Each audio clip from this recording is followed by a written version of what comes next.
Hi my loves, welcome back to a new video. So today we're going to be doing some baking. Finally, I know you guys have been waiting for this video and it's here. Trust me, it's here. And today we've actually got a super easy no oven bake cake recipe that I'm going to try and do for the first time ever. But before we jump into the video, I'm going to do my post notification shout out. Today's one's going to go to Aurora Glam, so thank you so much for hitting that bell button. I really appreciate it. And if you guys want to get one next time, all you have to do is subscribe, press the bell button, and let me know in the comments below when you've done so. So like I said, I'm going to be doing a no bake cake. We're going to be using a pan on the stove, and hopefully this goes out really well. It's really easy and I pray that this goes well, guys. Now the recipe that I'm following is by Emma Goodies. She has a really cool channel with amazing recipes. I definitely recommend it, and I'll link that in the info box, but I will be following her recipe in today's video. So the first thing you want to grab is your frying pan. The recipe says to use an 8-inch heavy bottom pan. I know this is an heavy bottom pan, but I don't think it's 8-inch because this is definitely a bigger one, so I doubled up the recipe. Here I'm using 60 grams of unsalted butter, and you don't want to fry or sizzle this butter, you just want to put the heat on low and let this melt slowly. I like to swirl it around in the pan just to help it melt a bit easier, and also grabbed a spatula, a silicone spatula, to kind of like crush up the butter a bit and speed up the process because this was taking longer than I thought. So once the butter is nicely melted, I'm going to grab some unsweetened cocoa powder. I use the Bourneville one, which is really good, and I'm using 50 grams of this. And this process is actually called blooming, I think, and I remember seeing a comment in one of my videos where you guys mentioned this, and this is my first time trying it. It's where you mix the cocoa powder in something warm or hot to help release the aromas or the taste of the cocoa powder. I don't know, but the cake was yummy in the end, so maybe this process does really work, you know. I've never tried it before.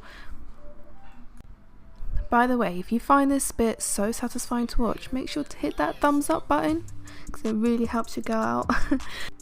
So I'm now going to put this to the side to help it cool down a bit before I put the rest of the ingredients in.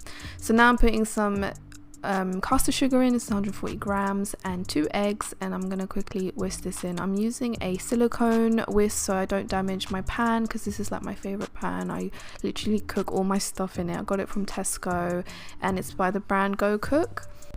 So yeah, you just want to give this a good mix, make sure everything is incorporated, and also make sure to get the edges as well, because sometimes some of the mixture just stays there and you kind of sometimes miss that out. And now I'm going to put in my dry ingredients. I'm using 80 grams of self-raising flour. I only have self-raising, so that's why I use all the time, and as well with 120 grams of milk. And you just want to slowly mix this in. I did sift my flour in so that I don't get any lumps or anything when I'm mixing this. And yeah, it was just really easy. The whole process was like so smooth, very convenient, very easy, and actually quite fun. I love that. My favorite thing about baking is just the mixing part. So now I'm going to use also 1 teaspoon of baking powder. This is optional, but I really wanted that rise in my cake, so I just added a bit more of this, even though it's already in a self-raising flour. But I always tend to do this. I always add a bit more of baking powder. So now I'm just grabbing my silicone spatula to make sure that everything is nicely incorporated, because as you can see here, there was some of the mixture stuck at the bottom. So yeah, now I'm going to put this to cook. I'm going to cover it. I actually found this as a cover, but I didn't like it because it didn't have a hole in it, so I ended up changing it, and I found this one right here, and as you can see, there's a little hole in it so the air can come through. So I'm going to cook this on a low heat for 20 minutes because I did double up the recipe. Make sure to keep an eye on it. I kept checking every now and then, but after 20 minutes it looks like this, and it rose really well. Is that even a word? A rose? Oh my god. So I took a toothpick to check that the cake was cooked, and the toothpick came out clean, so that was all good. And I also poked a bunch of holes in it because we're going to put some milk into the cake afterwards, and after this I'm just going to let my cake cool. So whilst the cake is cooling, I'm going to do my fudge ganache kind of thing. I'm using 200 grams of double cream and 35% milk chocolate, and I'm just going to put this on simmering water, and we're going to melt these two together. This is so satisfying. I love this bit.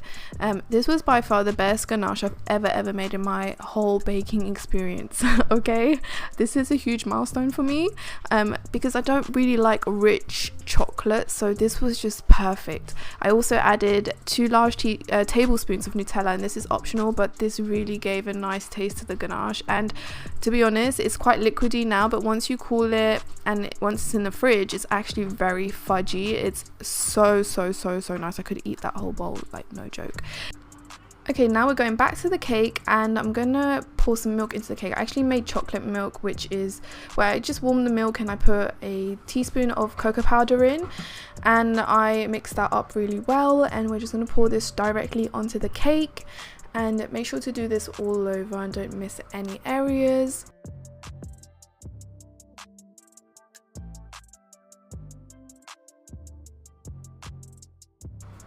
I also used a fork to poke some more holes into the cake just to help the milk go into it easily, because it was just kind of like sitting there.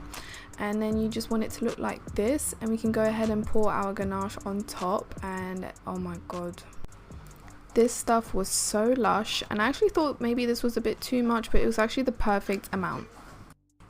So I'm just going to even this out with my spatula, and I left it in the fridge for like 30 minutes. It was definitely better and more firm the next day, and the milk settled into the cake way better, but even after 30 minutes it's actually quite yummy, and it cut really nicely as well. But this is what it looks like, and I was actually quite proud of myself. I pulled this off. I made a cake in a pan. Like, what?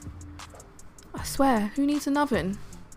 Alright guys, it's now taste test time. I've had this cake in the fridge for a bit to help it cool down, but I'm so excited to taste this right now. I'm actually really pleased at how well it's risen too.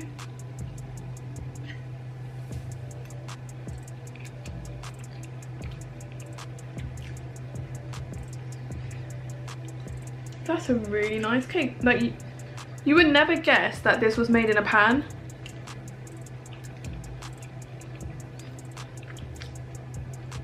Oh, and the milk definitely gave some like moisture into the cake.